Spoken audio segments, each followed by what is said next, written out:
네, 오늘 하나님 말씀은요. 로마서 4장 16절에서 25절입니다. 저희는 지난 2주에 걸쳐서 아브라함의 구원에 대해서 공부를 해왔습니다. 1세기 당시에 그 전에도 그리고 지금도 유대교를 믿는 유대인들은 아브라함이 할례에 순종하고 모세의 율법에 미리 알고 순종함으로써 구원을 얻어냈다고 믿고 가르칩니다. 그러나 바울은 어떻게 했죠? 그런 그들의 주장을 정면으로 반박했습니다. 자, 성경에 근거하면 아브라함은 믿음으로 의롭다함을 받았습니다. 그리고 그 믿음으로 의롭다함을 받은 다음에 하나님과 그 언약을 맺었다는 것을 증표하는 할례를 14년 뒤에 받았습니다. 증거로서. 그리고 모세율법은 430년이 지난 뒤에 모세를 통해서 주어졌습니다. 그렇기 때문에 아브라함은 행위가 아니고 오직 믿음으로 구원을 받았다는 것이 성경의 분명한 가르침이고 그것이 바울의 주장이며 그것이 하나님의 말씀이라는 것을 분명하게 증거해 줍니다. 자, 그럼 지금까지 이렇게 아브라함의 구원에 대한 논리적이고 개념적인 논의를 저희가 해왔다면 오늘은 아브라함의 구원을 그의 삶의 발자취를 따라감으로써 직접 목격해 보도록 하겠습니다. 자, 저희가 오늘 그래서 아브라함의 이야기를 함께 들을 건데요. 그 아브라함의 이야기를 듣고 나면 오늘 본문인 로마서 4장 16절에서 25절에서 다루는 내용도 저희가 좀 더 쉽게 이해할 수 있을 거라고 믿습니다.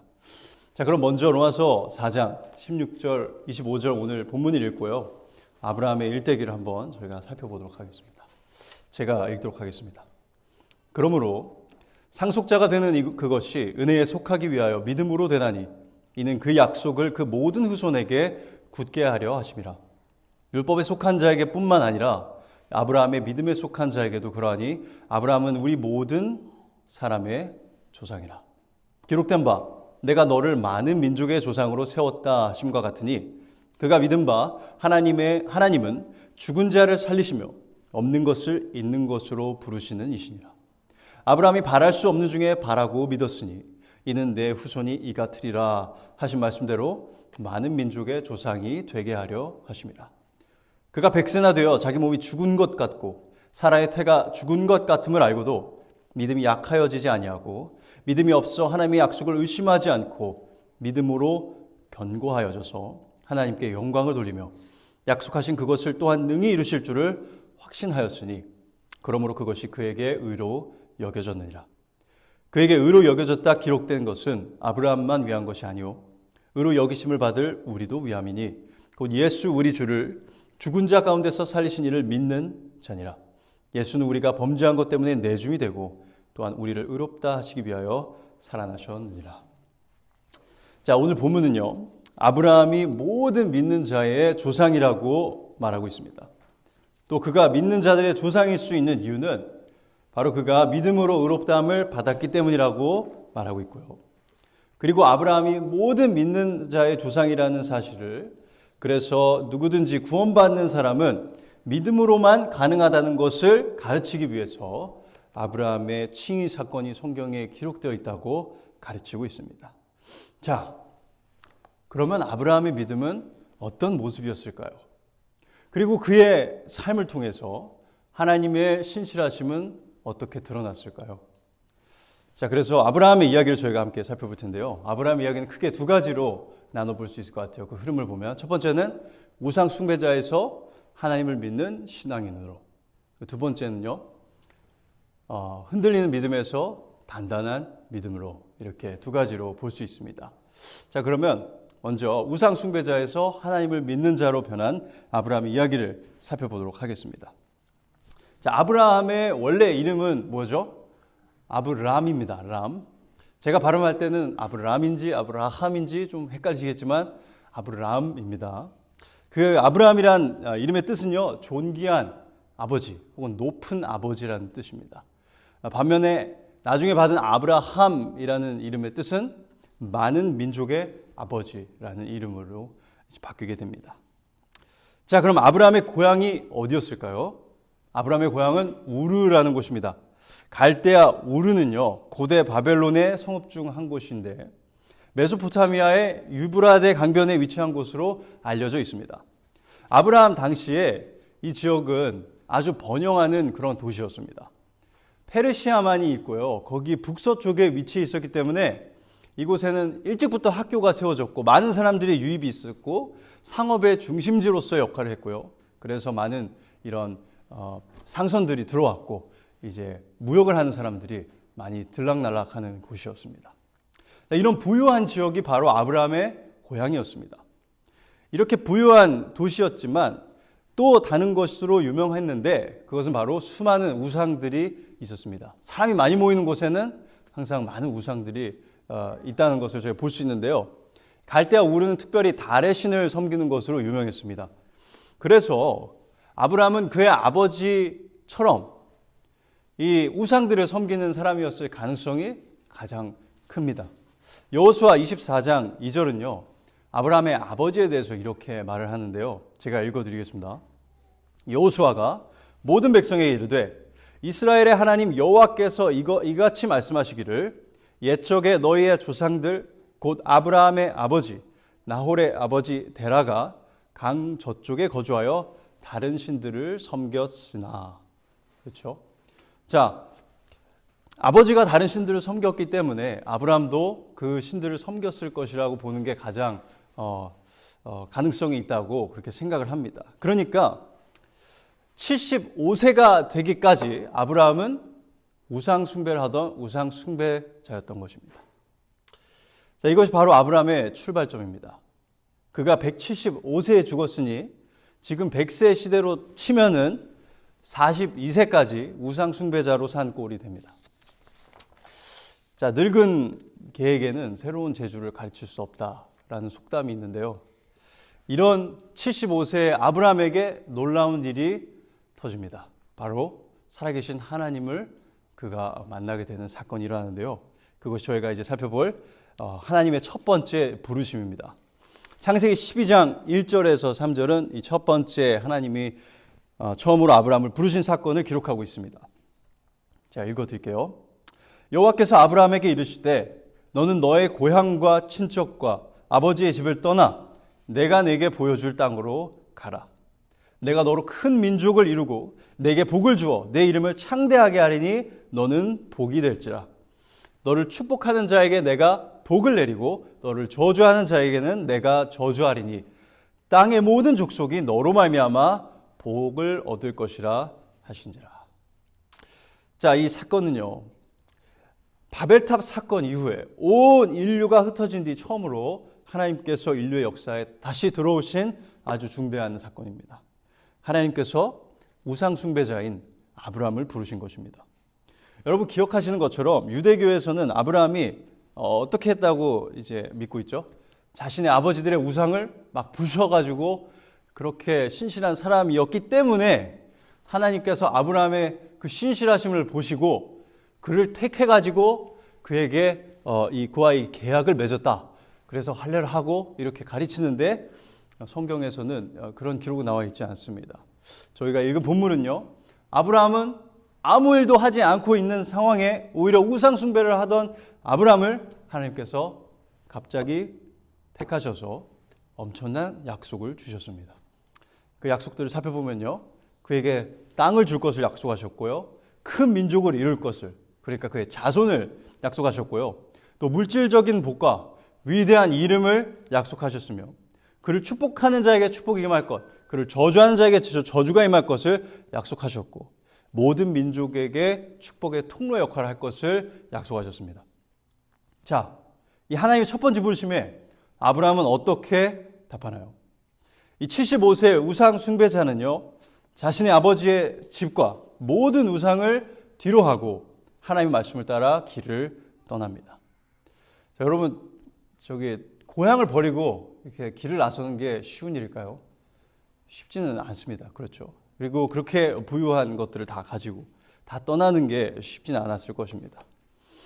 거기다가 어디로 가는지조차 모르고 하나님께서 가라는 대로 간 거니까 정말 모험입니다. 큰 모험인데 이렇게 어느 날 갑자기 나타난 하나님의 말씀에도 아브라함은 한마디 대꾸도 하지 않고 질문도 하지 않고 그의 말씀을 따릅니다. 그래서 제가 히브리서 11장 8절을 보면요. 아브라함의 이 선택에 대해서 히브리서 기자는 이렇게 평합니다. 믿음으로 아브라함은 부르심을 받았을 때에 순종하여 장래의 유업으로 받을 땅에 나아갈새 갈 바를 알지 못하고 나아갔으며. 자, 히브리서 기자는 아브라함의 이 선택을 뭐라고 하죠? 믿음으로 한 순종이라고 평합니다.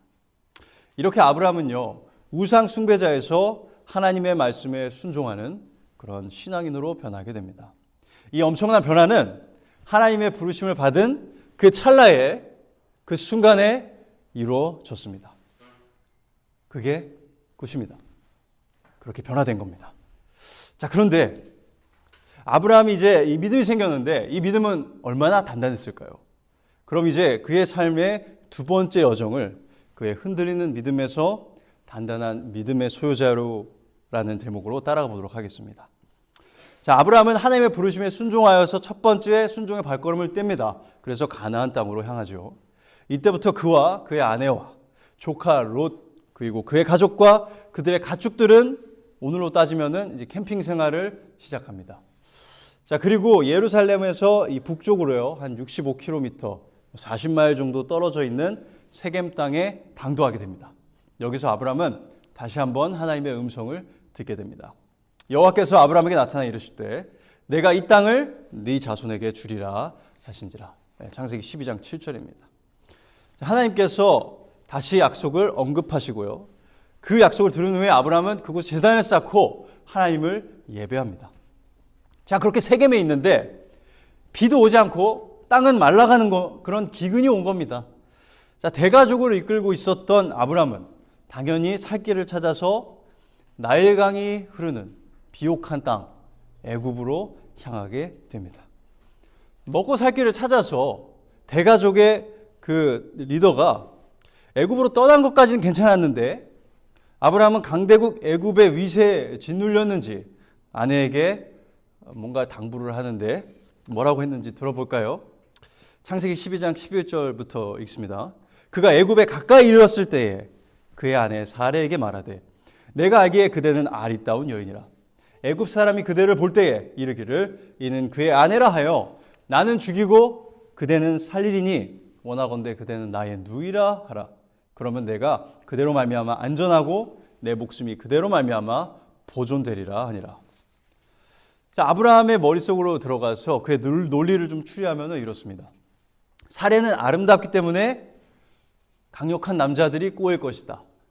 자, 그들은 여호와의 법을 따르는 자들이 아니기 때문에 사례를 차지하기 위해서 나를 죽일 것이다. 그러나 만약에 사례가 내 누이라고 하면 그들은 내 아내를 가지고 나는 안전하게 살 수 있을 것이다. 그래서 결론이 뭐죠? 사례에게 내 누이라고 말하라고 해야겠다. 그렇게 이제 생각을 한 겁니다. 아브라함의 이 생각이 어떤가요, 여러분? 남자답지 못한가요? 하지만 잘 생각해 보면 아주 논리적이고 타당한 그런 생각입니다. 그렇죠? 그리고 이 결정이 아주 논리적이라는 것은 그 결과를 통해서 알 수 있습니다. 아브라함은 실제로 사례에게 반해버린 이집트의 왕인 바로의 후대를 받게 되는 것을 확인할 수 있어요. 그래서 많은 걸 봤는데요. 16절에 보면 창세기 12장에 이렇게 나옵니다. 이에 바로가 그로 말미암아 아브라함을 후대함으로 아브라함이 양과 소와 노비와 암수 나귀와 낙타를 얻었더라. 자, 그래서 사례는 벌벌 떨면서 이제 바로의 궁전에 있고 아브라함은 아주 부자가 돼가지고 맛있는 음식을 먹고 있었을 겁니다. 자, 그래 여기서 우리가 뭘 볼 수 있죠? 아브라함의 이 흔들리는 이 연약한 믿음을 볼 수 있습니다. 그의 어리석음이라도 할 수 있을 거고 남자답지 못한 거라고도 할 수 있을 것 같아요. 자, 아브라함은 모세율법을 들은 적이 없기 때문에 거짓말을 하는 게 잘못됐다는 것을 알지 못했다고 말할 수 있지만 나중에 보면 이 애굽 왕이 이 사례가 아브라함의 아내인 걸 알고 버럭 화를 내죠. 왜 그럴까요? 그들도 이방인인 그들도 거짓말이 잘못됐다는 것을 알고 있었기 때문이에요. 왜냐하면 우리가 로마서에서 살펴봤지만 모두에게 양심이 있어서 하나님의 도덕의 법이 양심에 있기 때문입니다. 자, 그래서 분명히 아브라함은 이 선택을 할 때 양심에 문제가 있었을 겁니다. 그렇죠. 양심이 계속 아브라함을 힘들게 했을 거라고 생각해요. 자, 그렇기 때문에 이 아브라함이 자신의 양심에 어긋나지만 교묘한 술수를 사용해가지고 자신의 목숨을 부지하려 했던 이런 아브라함의 흔들리는 믿음을 볼 수 있는데 거기에 좀 특이한 일이 일어납니다. 어떻게 되죠? 졸지에 부자가 됩니다. 아브라함이 이 사건으로. 자, 일반적으로는요, 저희가 인과응보라는 게 있어요. 그렇죠? 착한 사람은 복받고 악한 사람은 벌받는다라는 이게 일반적인 삶의 원칙입니다. 그리고 유대교의 율법주의에도 따르면 순종한 사람은 복을 받고 순종하지 않으면 저주를 받는 게 인과응보적인 방식인데 그거에 따르면 아브라함은 어떻게 됩니까? 벌을 받아야 되는데 이상하게 벌을 받기는커녕 여호와 하나님의 절대적인 도움으로 애굽 왕에게 받은 모든 재산을 그대로 가지고 애굽을 안전하게 빠져나옵니다. 그래서 졸부가 돼가지고 애굽을 나오게 됩니다. 자, 이 이야기는 분명 아브라함의 나약한 믿음을 보여주고 그의 인간으로서의 그런 이기심을 또 보여줍니다. 그러나 하나님은 아브라함의 이 죄악에도 불구하고 그를 축복하십니다. 왜 그럴까요? 디모데후서 2장 13절은요. 이렇게 답합니다. 여러분 블레튼에 주보에 있는데요. 우리는 미쁨이 없을지라도 주는 항상 미쁘시니 자기를 부인하실 수 없으시리라. 미쁘다는 건 친실하다는 겁니다. 자, 하나님께서 아브라함에게 복 주실 것을 약속하셨죠. 그렇죠? 그리고 그는 이 애굽 땅에서 아브라함의 죄에도 불구하고 자신의 약속대로 오히려 그를 물질적으로 축복을 해 주십니다. 이것 하나님께서 그에게 직접 이 부를 약속하셨기 때문입니다. 그래서 저희가 구약을 읽을 때 바로 이런 부분에서 잠자다가 눈이 팍 떠지죠. 그렇죠? 와, 죄를 지어도 복을 받는다. 아, 이거 대박인데? 저 이제 이걸로 이제 부자 될 수 있어요. 자, 그런데 그래서 어떤 사람들은 하나님이 택한 사람은 무슨 일을 해도 잘 되고 물질적인 축복을 받는다는 그런 희귀한 가르침을 가르치기도 합니다. 그러나 아브라함이 애굽에서 부자가 된 이 에피소드는요, 모든 믿는 사람이 물질적인 축복을 누리게 될 것임을 가르쳐 주는 것이 아니라 자신의 약속을 지키시는 하나님의 신실하심을 강조해서 보여주는 이야기입니다. 자, 이렇게 애굽을 떠났던 아브라함의 마음이 어땠을까요? 재산이 막 불어나서 이제 신이 나서 그랬을까요? 아니면 자신의 잘못을 뉘우치고 있을까요? 본문은 이 부분에 대해서는 정확히 언급하지는 않습니다. 그것이 저자의 의도는 아닌 것 같아요. 바로 뒤에 따라오는 에피소드를 보면은 그가 자신의 잘못을 뉘우치고 롯을 향해서 이타적인 선택을 했다고 볼 수도 있을 것 같고 또 24년 뒤에 똑같은 술수를 쓰는 것을 보면 자신의 잘못을 뉘우치지 않았을 것 같기도 합니다. 그러나 정확한 진단은 좀 어려운 것 같아요. 저는 그래서 그의 믿음을 흔들리는 믿음이라고 표현하고 싶습니다. 하나님의 말씀을 듣고 하나님을 따르기 시작했지만 여전히 그는 죄인 아브라함이었고 그의 믿음은 그를 순식간에 완벽한 의인으로 변화시키지는 못했습니다. 하지만 우리는 이제 롯을 대하는 그의 모습을 통해서 아브라함의 이 성장하는 믿음을 볼 수 있습니다. 자, 12장을 지나 13장, 창세기 13장으로 가면요. 애굽에서 재산이 불어난 이 아브라함과 그의 조카 롯은 다시 베델이라는 곳으로 돌아오게 됩니다. 그런데 이제 그 부유해진 게 문제의 근원이 됩니다. 종과 가축이 너무 많아진 나머지 아브라함과 롯의 사람들이 다투는 일까지 벌어지게 됩니다. 그렇죠? 우물은 한정되어 있고 땅도 한정되어 있는데 먹고 싶은 사람은 많으니까 다투기 시작한 거예요. 자, 이제 베델 땅은 이 부유한 유목민들에게 너무 좁았습니다. 이때 수장이었던 아브라함이 조카 롯을 불러서 회의를 진행합니다. 자신이 연배고 대장이니까 제일 좋은 땅을 가지겠다고 해도 롯은 아무것도 하지 못했을 것입니다. 그러나 아브라함은 어떻게 하죠? 롯에게 선택권을 줍니다. 그리고 롯은 어떻게 하죠? 당연히 젊은 사람답게 사양하지 않고 땅을 스캔하기 시작합니다. 딱 스캔을 해보니까 어때요? 물이 넉넉한 요단 지역이 눈에 딱 들어왔습니다. 그래서 창세기 13장 10절은요. 이곳이 여호와의 동산과 같고 애굽 땅과 같았다고 이제 기록하고 있습니다. 그래서 롯은 자신의 가족과 종과 가축들을 데리고 요단 지역으로 가는데 요단 지역에 있는 나라가 있습니다. 아주 유명한 두 나라인데 그 나라가 어디냐면 소돔과 고모라입니다. 자, 그래서 그들은 소돔과 고모라의 인근으로 이동하게 됩니다. 자, 그럼 아브라함은 어디로 갔을까요? 보기에 그렇게 썩 좋아 보이지 않지만 그 반대편으로 당연히 갔습니다. 그래서 그는 헤브론 지역에 자리를 잡게 됩니다. 그런데 여러분, 하나님은 그런 아브라함에게 다시 자신이 했던 약속을 재차 확인시켜 줍니다. 저희가 오늘 계속 보겠지만 하나님께서 했던 약속을 계속 동일하게 반복하면서 조금 이렇게 더 말씀하시기도 하고 조금 말씀하시기도 하면서 계속 약속을 다시 언급하시는 것을 볼 수 있습니다. 제가 읽어드릴게요. 창세기 13장 14절 18절입니다. 롯이 아브라함을 떠난 후에 여호와께서 아브라함에게 이르시되 너는 눈을 들어 너 있는 곳에서 북쪽과 남쪽, 동쪽과 서쪽을 바라보라. 보이는 땅을 내가 너와 네 자손에게 주리니 영원히 이르리라. 내가 네 자손의 땅이 티끌 같게 하리니 사람이 땅의 티끌을 능히 셀 수 있을진데 네 자손도 세리라. 너는 일어나 그 땅을 종과 횡으로 두루 다녀보라. 내가 그것을 내게 주리라. 이에 아브라함이 장막을 옮겨 헤브론에 있는 마므레 상수리 수풀에 이르러 거주하며 거기서 여호와를 위하여 제단을 쌓았더라. 자, 이렇게 아브라함은요 조카 롯에게 누가 봐도 더 좋은 땅을 가지게 해주는 이타심을 발휘합니다. 방금 아내에게 거짓말을 시켰던 아브라함의 모습과는 사뭇 다르죠. 자, 우리도 아브라함과 참 비슷하지 않습니까?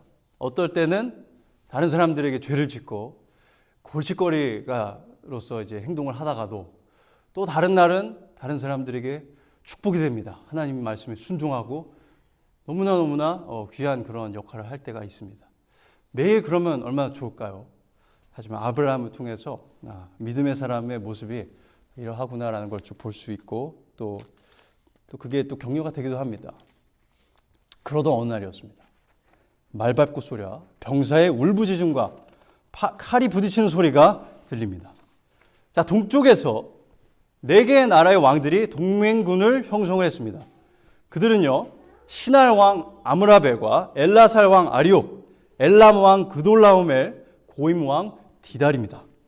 창세기 14장을 읽어보면요, 이 서쪽에 있었던, 그러니까 아브라함과 롯이 있었던 지역에 있었던 5개의 나라가 있는데요. 소돔과 고모라, 아드마, 스보임과 소알, 이 5나라가 원래 이 동쪽에 있던 엘람 왕 이 그돌라움에게 매년 공물을 바치는 속국이었습니다.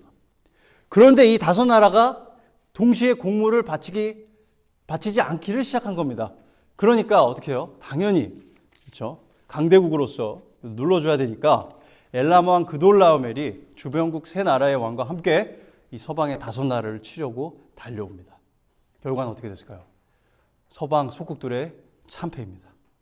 소돔 왕, 고모라 왕, 아드마 왕, 스보임 왕과 소알 왕은 도망치다가 자신들이 파놓은 역청부동에 빠지기도 하고 산울로 주랭랑을 칩니다.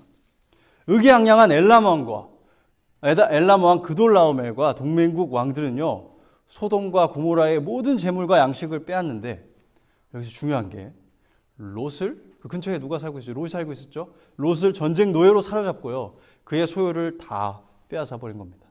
이 소식을 누군가 아브라함에게 알리게 됩니다. 아니, 5나라들도 이기지 못했던 이 동맹군을 아브라함이 무슨 수로 대항할 수 있겠습니까? 자신과 자신의 가족의 안위 정도는 롯 스스로 책임져야 하니까, 그리고 어차피 이기지도 못할 싸움을 하느라고 자신의 가족들을 위협에 빠뜨릴 수 없으니까 아브라함은 애굽에서 보여줬던 것처럼 똑똑한 겁쟁이의 면모를 보여주었을 수도 있을 것 같습니다. 그러나 이번에는 달랐습니다. 아브라함은 즉각으로요, 자신의 종들 중에 훈련받은 자, 용맹한 자 318명을 소집합니다. 그리고 이 엘람 왕의 동맹군이 주둔하고 있었던 아모리 족속 마므레의 상수리 수풀 근처에 달려갑니다. 그리고 그들이 잠에 들기를 기다렸다가 밤에 기습 공격을 시작하고요, 이 동맹군을 아주 혼쭐을 내주고 롯과 그의 재물뿐 아니라 서방의 5나라가 빼앗겼던 재물도 다 되찾아옵니다. 그의 용맹함은 자신의 안위를 위해서 사례를 희생했던 과거의 아브라함의 모습과는 정반대였습니다. 그는 롯을 위해서 자신을 희생할 준비가 되어 있었습니다. 그리고 이런 그를요, 살렘 왕, 즉 예루살렘의 왕인 멜기세덱과 소돔 왕이 맞이합니다. 자, 살렘 왕 멜기세덱은 이 신약에 특히 히브리서에 많이 언급이 되어 있는데요. 이 사람은 하나님의 제사장이라고 나와 있습니다. 왕이면서 동시에 제사장인 이 멜기세덱은 후에 왕이면서 동시에 제사장인 예수님의 예표의 역할을 합니다. 아브라함은 그래서요, 그에게 전쟁에서 얻은 재물의 10분의 1을 바침으로써 이 전쟁의 승리가 하나님으로부터 왔다는 것을 인정합니다. 그리고 소돔 왕은, 그 옆에 있던 소돔 왕은 아브라함에게 빼앗은 재물은 다 가지고 자신의 사람들만 돌려달라고 이렇게 요구를 하게 됩니다. 그러나 여기서 우리는 아브라함의 이 절제와 하나님을 향한 믿음을 보게 됩니다. 그는 이렇게 아주 멋지게 답변을 하는데요. 창세기 14장의 22절에서 24절입니다. 아브라함이 소돔 왕에게 이르되 천지의 주제이시오 지극히 높으신 하나님 여호와께 내가 손을 들어 맹세하노니 네 말이 내가 아브라함으로 치부하게 하였다 할까요? 내게 속한 것은 실 한 오락이나 들매끈 한 가닥도 내가 가지지 아니하리라. 오직 젊은이들이 먹은 것과 나와 동행한 아넬과 에스골과 마므레의 분깃을 제할지니 그들이 이 분깃을 가질 것이니라. 자, 치부하게 되었다라는 말은 부자가 되게 했다라는 뜻입니다. 그러니까 이 대답을 통해서 우리는 아브라함의 믿음을 볼 수 있습니다. 그는 자신에게 필요한 것들을 제공해 주시고 자신을 부자로 만드는 사람은 소돔 왕이 아니라 하나님이라고 공개적으로 고백을 합니다. 그는 살렘 왕이 내가 아브라함을 부자로 만들었어 라고 말하지 못하도록, 즉 하나님이 그를 축복하셨어 라고 말하도록 자신이 획득한 전리품을 취하지 않고 오직 자신을 도운 이들에게 줄 정당한 비용만을 받겠다고 말합니다. 자, 이렇게 전쟁의 승리와 사랑하는 조카와 그의 가족을 구한 아브라함에게 하나님이 다시 찾아오십니다. 그리고 이때 아브라함의 나이는 85세이고 하나님께서 처음 그를 부르셨던 때로부터 10년이 지난 시점입니다. 그리고 바로 이때가 하나님이 아브라함을 의롭다 칭하신 바로 그 시점입니다. 자, 그들의 대화를 한번 들어보도록 하겠습니다. 창세기 15장 1절에서 6절입니다. 이후에 여호와의 말씀이 환상 중에 아브라함에게 임하여 이르시되 아브라함아 두려워하지 말라. 나는 네 방패요 너의 지극히 큰 상급이니라. 아브라함이 이르되 주 여호와여 무엇을 내게 주시려 하나이까? 나는 자식이 없사오니 나의 상속자는 이 다메섹 사람 엘리에셀이니이다.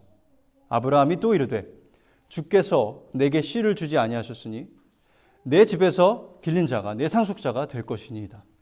여호와의 말씀이 그에게 임하여 이르시되 그 사람이 네 상속자가 아니라 네 몸에서 날 자가 네 상속자가 되리라 하시고 그를 이끌고 밖으로 나가 이르시되 하늘을 우러러 무뼈를 셀 수 있나 보라. 또 그에게 이르시되 네 자손이 이와 같으리라. 아브라함이 여호와를 믿으니 여호와께서 이를 그의 의로 여기시고. 저번 주에도 살펴본 구절이지만 보면 아브라함이 분명 10년이나 기다렸는데 아이가 생기지 않은 것으로 조금 실망한 것을 볼 수 있죠. 하지만 그는 하나님의 약속을 완전히 의심하지는 않았습니다. 그런 그에게 하나님이 다시 수많은 자녀를 주실 것을 약속하시자 아브라함은 어떻게 했죠? 하나님의 말씀을 믿었습니다. 그리고 그의 그 믿음을 보시고 하나님은 아브라함을 의롭다 여기셨습니다. 자, 아브라함이 실제로 모든 상황에 의로워서 그에게 너는 의롭다 한 건가요? 그렇지 않습니다. 그의 지금까지의 삶만 보아도 그는 하나님 앞에 완전히 의로운 자가 아닙니다. 어떻게 했죠? 하나님을 만나기 전까지 75년간 그는 우상 숭배자였고 그거에 더해서 하나님을 믿고 난 뒤에도 자신의 아내에게 거짓말을 하라고 시켰던 죄인이었습니다. 그러나 하나님은 자신의 말을 믿은, 자신의 약속을 믿은 아브라함을 의롭다 여기셨습니다. 그래서 이 의는요, 아브라함의 것이 아니라 외부에서 이렇게 주어진 그런 의라고 할 수 있습니다. 그리고 후에 저희가 알게 되지만 이것이 예수 그리스도의 의라는 것을 저희가 알게 됩니다. 자, 아브라함의 이 칭의 사건은 아브라함의 이야기에서 가장 핵심적이고 중요한 사건입니다. 자신의 의로움이 아니라 오직 믿음으로 의롭다함을 받게 된 아브라함은 이후 모든 구원받은 자들의 모델이 됩니다. 구원은 오직 믿음을 통해서 받게 된다는 것을 아브라함의 삶이 증명하는 것입니다. 그럼 이제 창세기 15장의 이 두 번째 에피소드를 보도록 하겠습니다. 아브라함은 자신이 하나님이 약속하신 땅을 유업으로 받을 것을 어떻게 알 수 있겠냐고 묻습니다. 이에 하나님은요, 아브라함에게 3년 된 암염소와 수장을 반으로 쪼개도록 했습니다. 여기서 우리는요, 하나님께서 아브라함과 공식적으로 언약을 체결하는 장면을 목격하게 됩니다. 고대의 언약을 체결하는 방식은요, 언약을 자른다라고도 표현했습니다. 그것 지금처럼 종이에다 글을 쓰고 도장을 찍거나 인장을 찍는 그런 방식이 아니라 제물인 짐승을 반으로 자릅니다. 그리고 그 사이를 언약을 체결하는 사람들이 지나가는 그런 예식을 통해서 언약을 맺는데요. 피의 언약이라고도 할 수 있어요. 왜냐하면 만약 언약을 지키지 않으면 이 갈라진 동물들처럼 나도 반으로 잘리겠다라는 맹세를 하는 것입니다. 자, 그런데 하나님은 이 언약을 맺기 이전에 생각지 못한 일을 하시는데 그건 바로 아브라함을 깊은 잠에 빠지게 한 것입니다. 자, 언약 체결자는 누굽니까? 하나님과 아브라함 두 사람인데 하나님은 아브라함은 잠을 자게 만드셨습니다. 그리고 어떻게 하냐면 혼자서 불타는 횃불의 모습으로 이 쪼갠 고기 사이로 지나가셨습니다. 혼자서. 이 언약 체결이 무엇을 의미하는지 여러분 혹시 눈치채셨나요? 하나님께서 일방적으로 자신의 언약을, 자신의 약속을 지키겠다는 맹세를 하신 것입니다. 아브라함이 신실하든 신실하지 않던, 그의 자손들이 신실하든 신실하지 않던 상관없이 자신의 약속을 무슨 일이 있어도 자신의 이름을 위하여 지키겠다라는 맹세입니다. 그래서 역사 속에 우리가 끊임없이 등장하는 이스라엘의 이 끔찍한 죄악에도 하나님은 그들을 완전히 멸하지 않으시고 끝내 아브라함에게 약속하신 땅과 나라와 풍요를 주실 것을 구약에서도 신약에서도 거듭 약속하고 계신 것입니다. 여러분, 하나님은 자신의 약속에 이만큼 진심입니다. 그리고 진지하십니다. 한 번 말하고 상황이 바뀌면 또 다른 말을 하는 그런 저희와는 좀 다릅니다. 그분은 자신이 하신 약속을 지키십니다. 다른 사람이 어떻게 하든 관계없이 말입니다. 이렇게 아브라함은요, 그의 믿음으로 의롭다 칭함을 받게 되고 하나님께서는 아브라함에게 일방적인 언약을 체결하십니다. 자, 이런 과정을 거쳤음에도요, 아브라함의 믿음은 여전히 위태위태했습니다. 흔들렸어요. 하나님의 약속을 듣고 그것을 믿어서 의롭다함을 받았는데 그는 좀 화가 난 아내 사례의 말을 듣고 그녀의 여종인 하갈을 통해서 자녀를 낳게 됩니다. 그렇게 태어난 아들이 이스마엘입니다. 하나님께서 자녀를 주실 것을 약속을 하셨고 믿었는데 그런 하나님의 말씀은 뒤로 하고 아브라함은 자녀를 너무 가지고 싶어 했던 아내의 말을 들었습니다. 어차피 나는 애기를 못 낳으니까 하갈을 통해서 낳는 게 하나님 뜻이야 하면서 이제 말을 하니까 이제 아브라함이 들은 거죠. 우연일 수도 있지만 하나님의 말을 뒤로하고 하와의 말을 듣고 이 선악과를 먹은 아담이 생각이 나게 하죠. 그래서 여러분, 아브라함은 완벽한 의인이 아닙니다. 거듭 말씀하지만 그는 우리와 같은 죄인이고 하나님을 믿고 구원을 받았음에도 여전히 위태롭게 흔들리는 그런 신앙인입니다. 이스마엘이 출생하고 14년이 흐른 뒤에 아브라함은 99세가 됩니다.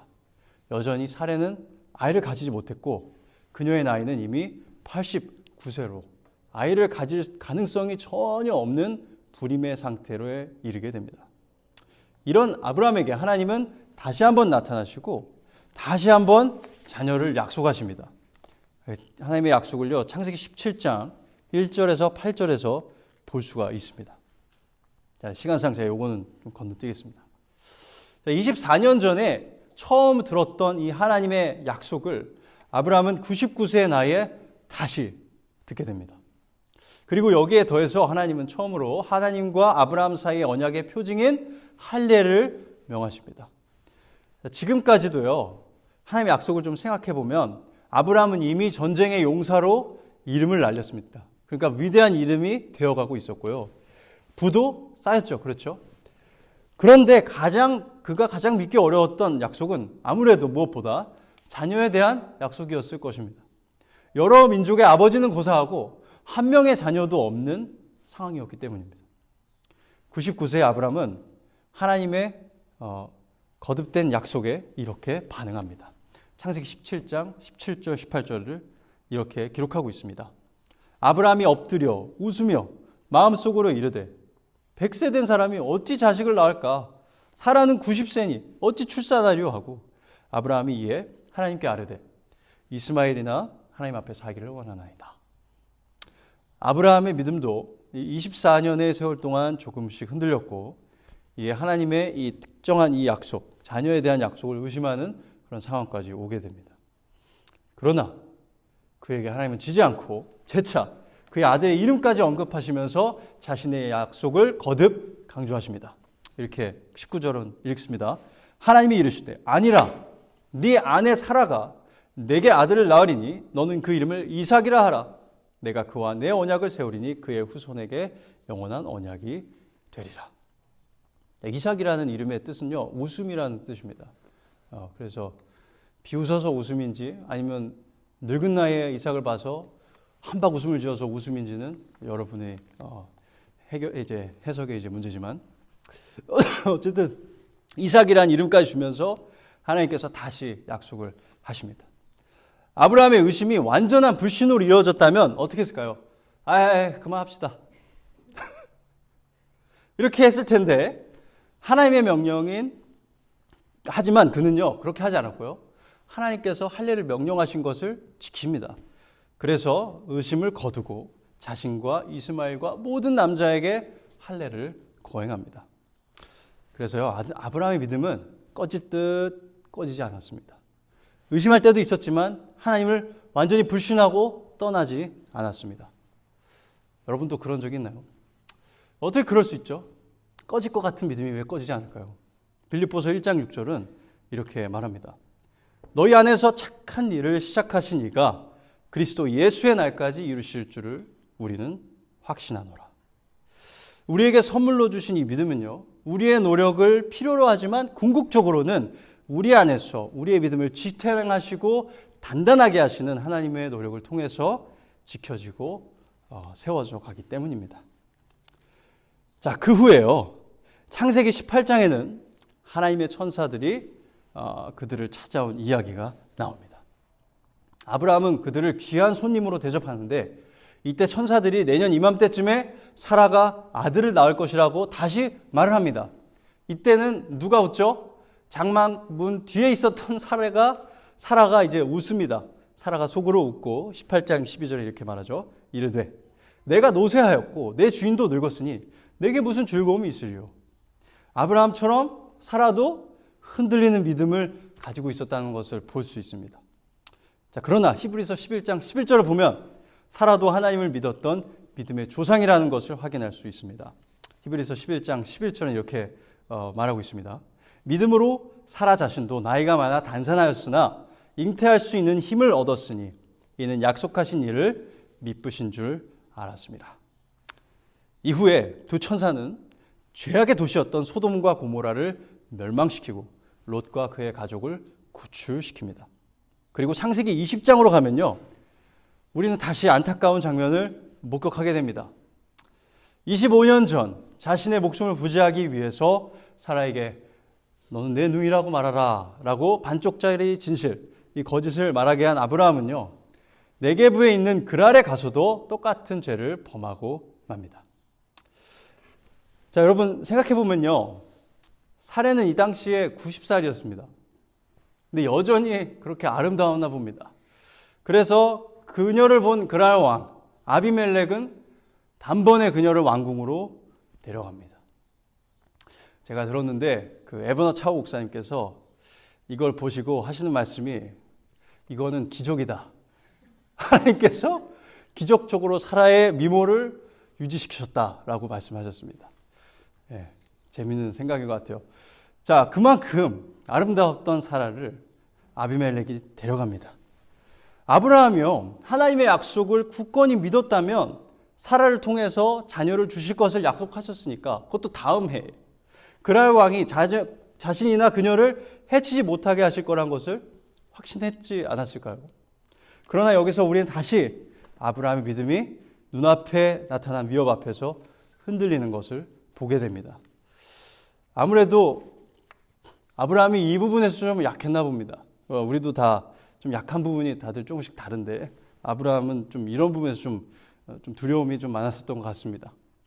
그러나 아브라함의 이 흔들리는 믿음에도 불구하고 신실하신 하나님은 어떻게 하시죠?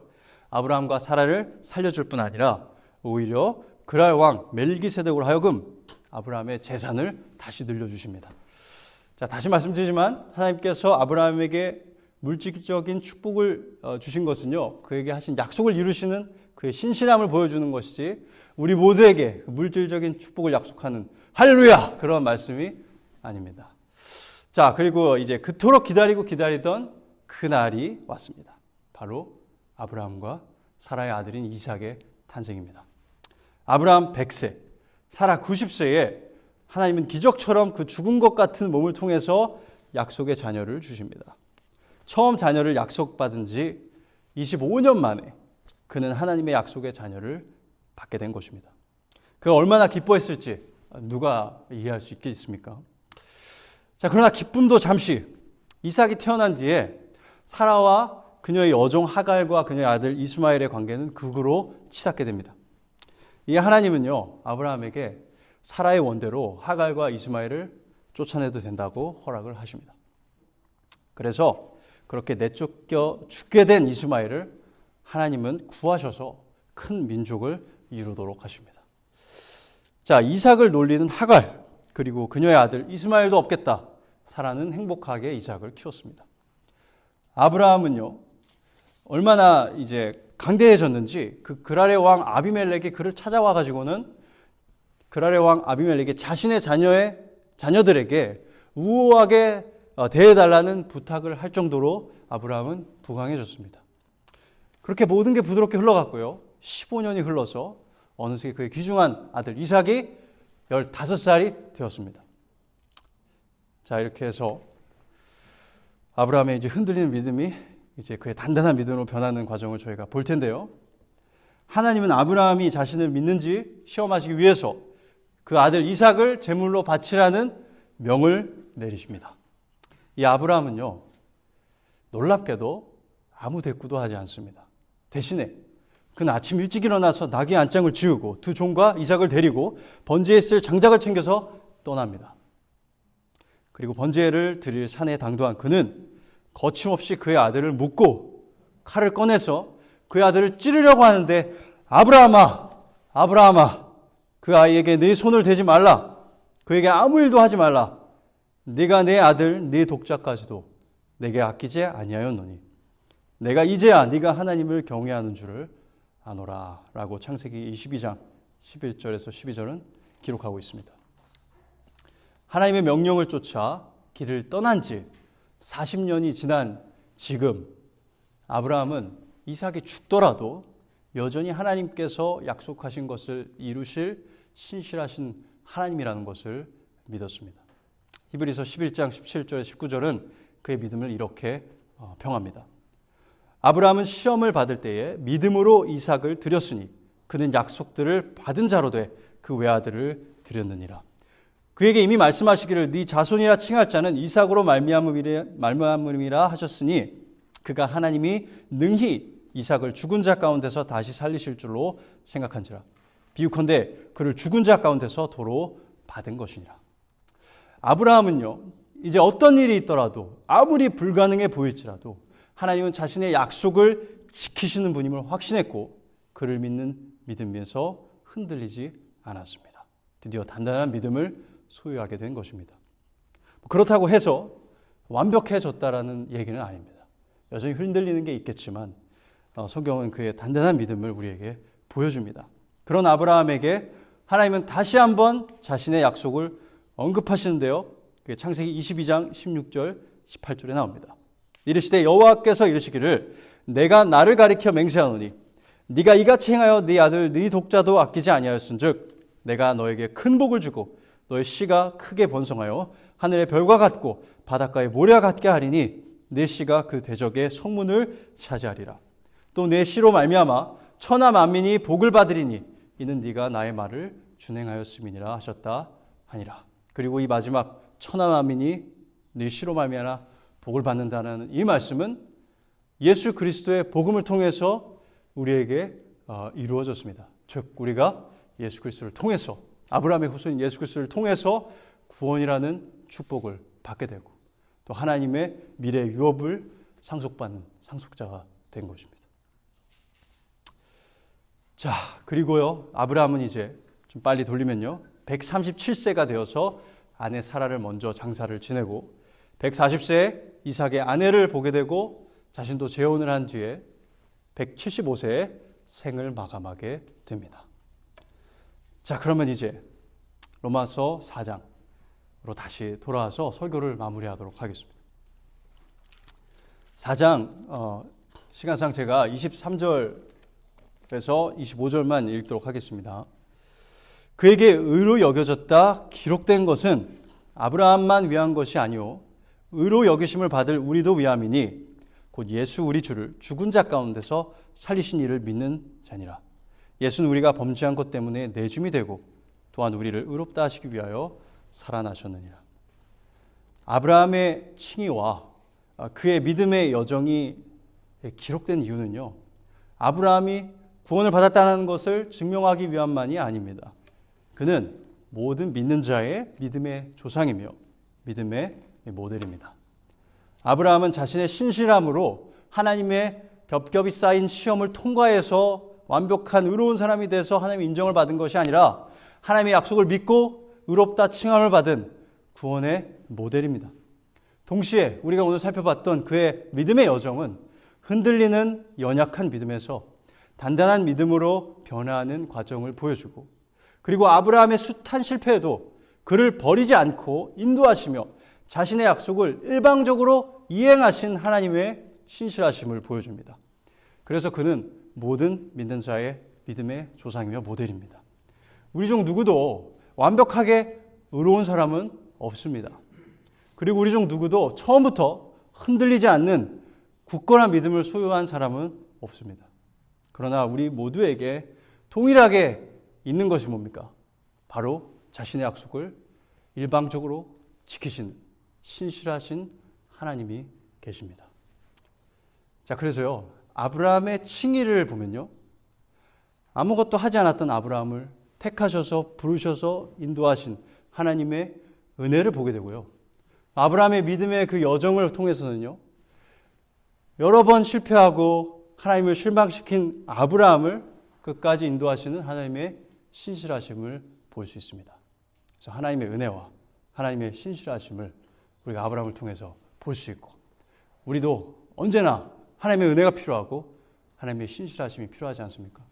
그래서 이런 신실하신 하나님이 저와 여러분의 하나님이셔서 얼마나 감사한지 모릅니다. 자, 그러면은 기도하도록 하겠습니다. 하나님 감사합니다.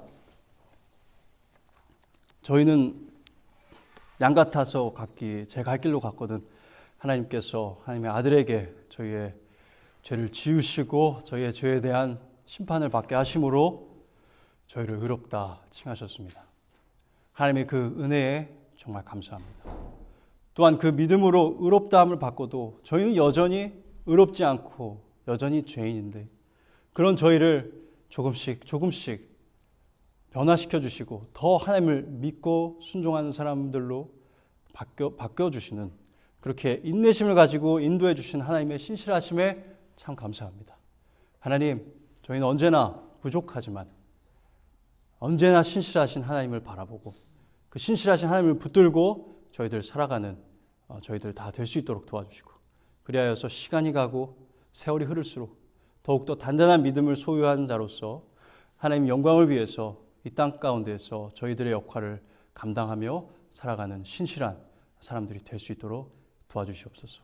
그리고 바랍기는 저희도 서로에게 대할 때 인과응보식으로 대하는 것이 아니라 약속한 것을 지키시는 하나님처럼 일방적으로 서로를 사랑하고 그것으로 대가로 뭔가를 바라지 않는 그런 사랑을 저희가 할 수 있기를 소망해 봅니다. 하나님의 인도하심을 구하며 예수 그리스도의 이름으로 기도드렸습니다.